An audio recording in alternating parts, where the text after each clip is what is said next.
Moving on to the morning of the 30th, and if I had read one more paragraph yesterday, I would have seen that the Operation Epsom battle technically ended on the 29th. The British dug in and fortified, expecting more German counterattacks. The Germans regrouped on the 30th, and then, starting on the 1st of July, started to make more attacks into these British positions, but the British did hold. But I suppose it's just a quick post-mortem on some of the things we saw here.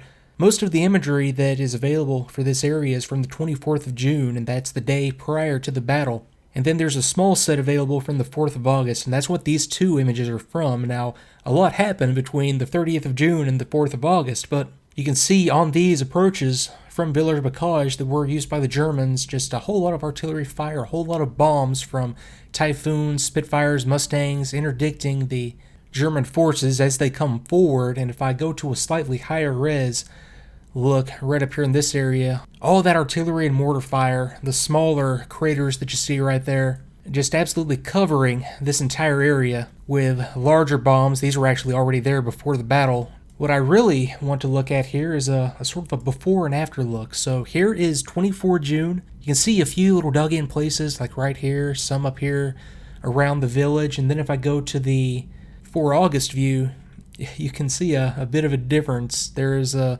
entirely new road network that pops up out of nowhere. We have a lot more activity up here in the orchard. We can see burnt out vehicles or tanks, one here, here, 4 more up here beside the road. So what a difference a month or two makes. So let me go ahead and wrap up the month. There's a lot of activity in there to look at on this day. And 441 Squadron reports that 3 patrols of 4 aircraft each were carried out this morning. The patrols were uneventful. Flight Lieutenant Draper and Pilot Officer Dunning went to England in an Anson to ferry back aircraft to this base. Wing Commander J.E. Johnson got his 33rd enemy aircraft today while flying with 441 Squadron. He has the top score for this theater now. Shortly after midday, 6 aircraft took off on an armed reconnaissance in the Harcourt, Flers, Condé, Falaise area. They were vectored by controller to the Argenton area where 10 Focke-Wulf 190s were seen. The enemy aircraft were chased in and out of cloud, and 1 was destroyed by Squadron Leader Brown. 6 of our aircraft sent out on a frontline patrol at approximately the same time and saw 12 Me-109s and mixed with them. 3 aircraft were destroyed and 1 damaged. Wing Commander Johnson, Flight Officer Mott, Flight Lieutenant Johnstone each were credited with 1, and the last named was also credited with the 1 damaged. But it notes that Flight Officer Fleming failed to return. And that wraps up their account. Now 442. Squadron was wakened at 0530 and in the air at 0620. Cloudy, didn't catch up to any Huns. In kites from 0915 to act as cover for Spit bombers, but show postponed, more showers. At 0945, BBC presented a record from here, and Wing Commander J.E. Johnson told of seeing 7 Me-109s carrying bombs. Bombs jettisoned, 4 shot down, and that's the account from the 28th that covers that particular action. And along with some other things, I'm still trying to track down a recording of a BBC broadcast that might have that, but the further you get away from D-Day, the more and more scarce that sort of thing becomes, so I'm not too hopeful of finding this particular one. Now at 10:15, airborne and patrolling this side of Caen, saw several. Roseland destroyed 2 and Young 1 Me-109.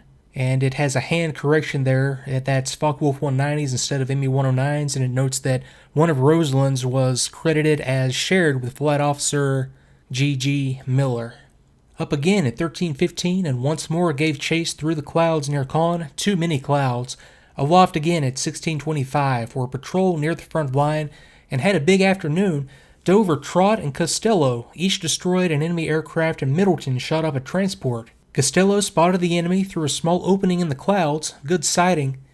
Squadron bombing a road and a bridge at a village behind the lines at 21:35. 1 on the road, 10 bombs in the target area, and 1 dropped on the runway on the return. That's not good. And it notes plenty of accurate flak.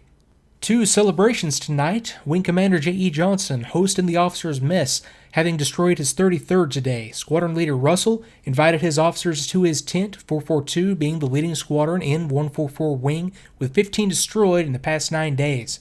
The OC complimented the pilots and was particularly pleased the kills were spread among so many pilots. Toasts were drunk to the continued success of the squadron. But we'll move on to the 443 recap of the 30th. Now, weather continuing cloudy with scattered showers. 8/10 to 10/10 cloud up to 9,000 feet. Squadron took part in several missions without loss. Wing Commander Johnson destroyed his 33rd Jerry today, thus becoming the #1 fighter race of this war. Information received from 83 Group Headquarters, Rear Headquarters today, that 5 more armorers will be reporting to the squadron very shortly, thus filling the new establishment of armorers, or in other words, getting the squadron up to strength when it comes to manning. Aircraft bombed up this morning to knock out bridges in enemy area, but cloud prevented completion of their mission. And now we can move on to the individual missions, starting with the first up, and that's 441, 0715 to 0850. Squadron carried out an uneventful patrol of the western William Easy area, and I haven't really run across a good description of what it means by William Easy. I mean, obviously, WE, and from context, I know that that simply refers to the western area of the British forces over here between Villers-Bocage and Caen. And I know the explanation is simple, but yeah, William Easy and the WE, that still eludes me, other than just knowing what it means in context. And next up, and I guess I did this a little out of order, 442 was up first, 0615 to 0730, and this is described as uneventful, nil enemy aircraft opposition, nil flak, 10/10, 800 to 6,000 easy area, 4/10 to 6/10, 800 to 600 western William, visibility good. And it just clicked, west-east, William being west, easy being east. And the standard phonetic alphabet that we picture today existed, but existed in a much more fluid form, to say the least, especially when different nations are concerned. But okay, so next up is another 442 Squadron Patrol, same location, 10:20 to 11:30, and this one includes 1 Focke-Wulf 190 destroyed by Pilot Officer Young, 2 190s destroyed by Flight Lieutenant Roseland, and we have 4 190s sighted east-northeast of Villers-Bocage, flying on the deck at 0 feet, attacked from 1,700 feet by Yellow Section, who destroyed 3. Flak heavy and light from Villers-Bocage, 10/10 cloud, 3 to 8,000 feet, visibility good. And the note, just like we saw during the summary, one of Roseland's was credited as shared with Flight Officer Miller. The next mission up is a 12:15 to 13:15 armed reconnaissance by 441 Squadron, and this is where Johnson gets his 33rd. Let me run through the summary here, then I'll dig through the book for a minute or two. The first section encountered 10-plus Focke-Wulf 190s east of Gase, and a flight in and out of clouds followed. Squadron Leader Brown destroyed 1 on this, his last operational sortie as Squadron Commander. The second section of 6 attacked 12 Me-109s in the same general area. Flight Lieutenant Mott destroyed 1, Flight Lieutenant Johnstone destroyed 1 and damaged 1, and Wing Commander Johnson, who was flying with the squadron, destroyed his 33rd enemy aircraft. And it notes that Flight Officer Fleming failed to return, and I'm thinking we're going to get more on that story as July wears on to see what exactly happened there. Flight Officer Cohen's aircraft was badly shot up about the pilot's seat, including bullets through the hood cover. Flight Lieutenant Copeland's aircraft was crash-landed at base when only 1 wheel would come down. He made a very good landing considering the circumstances. And so, picking up with Johnson's account of this action, Kenway told me that a squadron of Spitfires was having a rough time with enemy aircraft some 6 or 7 miles away. Could we lend a hand? Could we? As we sped south, we saw the dogfight silhouetted against a background of towering white cumulus cloud.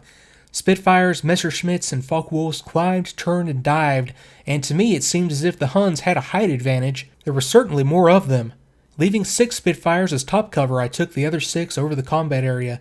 My 2 section leaders, Red 3 and Red 5, soon picked out suitable targets. With their wingmen to guard their tails, I sent them down to attack. My own wingman, Bill Draper, and I were left alone with the 6 Spitfires of Blue Section well above. A 109 sprang out of the cloud, climbed, and leveled out 2,000 feet below. We were ideally poised for a surprise attack, well hidden in a strong sun. Bill had not seen the 109, nor should he, for it was his job to guard our tails, mine to search and strike. 109 at 10 o'clock, Bill, going down. All clear? All clear, Great Cap, I'm covering you. This was perfect teamwork. I could pay undivided attention to the Hun below, and I hit his ugly yellow nose with a long, steady burst. Thick black smoke poured from the Messerschmitt, but he continued to fly and darted for the protection of the cloud. We tore after him, and I reflected on the wisdom of this move. I did not know the depth of this layer of cumulus cloud, and it could reach to the ground. My blind flying instruments had toppled in the dive, and I was losing height very rapidly. But I was committed to the chase, and we plunged into the swirling white blanket. The glaring whiteness blinded me, but my fears were groundless, as the layer was very thin, and I dropped into a safer world, bounded by wide horizons of green and gold patchwork fields.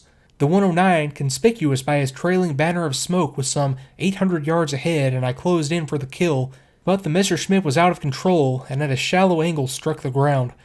And then he goes on to describe the return to St. Croix and the word spreading and the arrival of the correspondents to cover the scene. And I'm not going to spend too much time on it, but I'll try to find some of those accounts or maybe some photographs of this event and include them. But the operations of the wing march on. Next up is 1315 to 1430, and it's an armed reconnaissance by 442 and 443 squadrons. So let me go through both of their accounts. Starting with 442, many horse-drawn vehicles on the roads from Villers to Veer. 1 MET damaged by Flight Officer Goodwin south of Veer.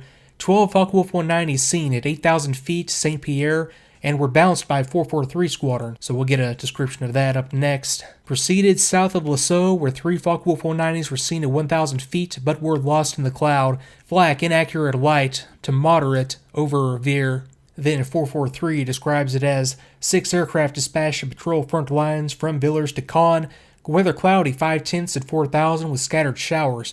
12 Focke-Wulf 190s sighted east of Lasseau, flying at 5,000 feet and bounced from 8,000. On attacking, flight split up. 1 Focke-Wulf chased by the CO at 8,000, but it escaped into clouds before a burst could be fired. Other pilots reported the same experience. Remainder of the flight unable to trace the Jerries in the area and returned to base. And it made mention there of the horse-drawn vehicles transporting equipment and supplies along the roads. I'll flash up some photos. And at this point, the Germans were down to going with whatever worked and whatever could keep the supplies moving. So after that, at 1430 to 1555, 443 is up again on a patrol, and 5 aircraft dispatched to patrol the area between Vere and Falaise, south of Caen. Patrol carried out at 11,000 feet, no enemy aircraft or flak encountered. Flight Lieutenant Wilson returned early with engine trouble, escorted by his number 2 man. And then on to a 1635 to 1755 patrol by 442. 1 Focke-Wulf 190 destroyed by Flight Lieutenant Dover, and 1 190 destroyed by Flight Lieutenant Trott. 1 ME-109 destroyed by Pilot Officer Costello. While flying west at 9,000 feet over Falaise, spotted 2 ME-109s and 2 Focke-Wulf 190s at 3,000 feet flying south, and additionally 1 MET damaged by Flight Officer Middleton. ME-109s were carrying jet tanks, or expendable centerline fuel tanks. Nil flak, cloud 10/10, 4,500 to 8,000 feet, visibility good. That's going to be followed by another armed reconnaissance, 1830 to 1955, by 443 Squadron, and this is 12 aircraft on armed recce to Lasseau area. No enemy aircraft sighted and very little flak encountered. 3 MET damaged on the road north of Falaise. 8 goods van seen in Falaise marshalling yard, which appeared in good condition. And of all the places I would have expected some imagery to be available, it would have been the town of Falaise, but don't get me wrong, there would have been overhead imagery taken. It's just not a part of the data set that I have available. So to locate this one, I picked out this location. That's the marshalling yard right there in the middle of Falaise. This town has changed a lot since 1944, where you can see the rail lines outlined in black, and this would have been the marshalling yard. And if I disable the overlay and come in here, let me see, it looks like a parking lot for, who knows what that is. But next up, we have a dive bombing mission 2135 to 2215 against a bridge target. Now let me come down here to the target itself and we'll have a look at this. I do have imagery from the area, and this is another 4th of August image, so things would have at the time looked slightly different, a little less beat up, I'm sure. And this is described as 10 500-pound GP Mark IV bombs, the same type of bombs that I showed in detail on that, whatever day that was where they last went against bridges, that explains exactly what the bomb type was. Dropped in the target area around roads from 8 to 3,000 feet, or in other words, rolling in from 8,000 and then releasing at around 3,000 so that they could pull out before getting down into the heavy flak. One bomb dropped west of the target and one hung up and dropped on the runway before landing. Flak accurate heavy from the Con airfield, and that's going to be the Con Carpiquet airfield that we're going to start to see in more detail as July wears on. 10 tenths base, 9,000 feet scattered clouds. But if we come in here to the image, and I don't have the super high-res version of this, but there's really nothing to see in detail. The bridge is obscured by, I don't think that's a cloud. I think that is in fact smoke coming from the center of the village there. And I'll hide the overlay so we can see what this looks like now with the river right here and the bridge right there at that location. But let me press on to the last mission of the day, and this was an armed reconnaissance by 443 Squadron carried out in the Lisseau area. 12 aircraft took off on an armed recce to Lisseau. Light flak encountered, but no enemy aircraft sighted. 7 MET damaged west of Lisseau, moving west. 6 MET damaged southwest of Port Levic. And that wraps up the squadron records for the month. So let me wrap up the 30th right here and press on to the 1st of July. We're going to see some more air operations, maybe of the same type, maybe not, and an additional push on the ground to break out of Normandy. So thanks again for watching, and I'll see you next time.